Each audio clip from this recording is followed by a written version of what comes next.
बहुत हो गया, अब उसे अपनी गलती मान लेनी चाहिए। बहुत हो गया, अब मैं तुम्हें कुछ नहीं बताऊंगा। बहुत हो गया, अब चुप हो जाओ। गाइज, ये ऐसे सेंटेंसेस होते हैं जो हमें रोज लाइफ में बोलने होते हैं। इस प्रकार के सेंटेंसेस को हम हिंदी में तो बड़ी आसानी से बोल लेते हैं, बट इसे इंग्लिश में कैसे कहेंगे? गाइज, इस प्रकार के सेंटेंसेस को इंग्लिश में कहने के लिए हमको पहले जानना पड़ेगा बहुत हो गया इसे हम इंग्लिश में क्या कहते हैं।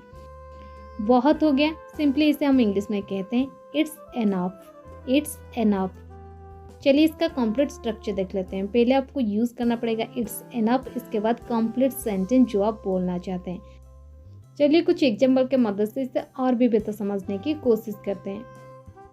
बहुत हो गया, अब मैं तुम्हें कुछ नहीं बताऊंगा। It's enough, now I will not tell you anything. It's enough, now I will not tell you anything.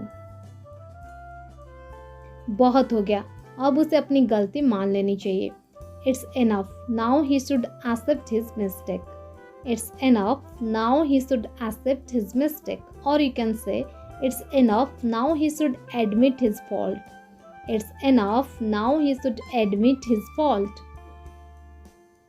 बहुत हो गया, अब मैं तुम्हें कुछ नहीं बताऊंगा।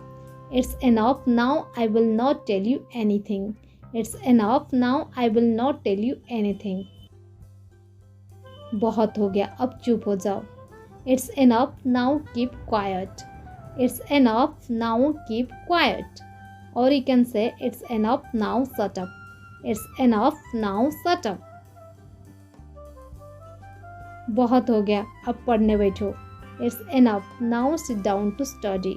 It's enough, now sit down to study. बहुत हो गया, अब तमाशा मत करो। It's enough, now don't create a scene. It's enough, now don't create a scene.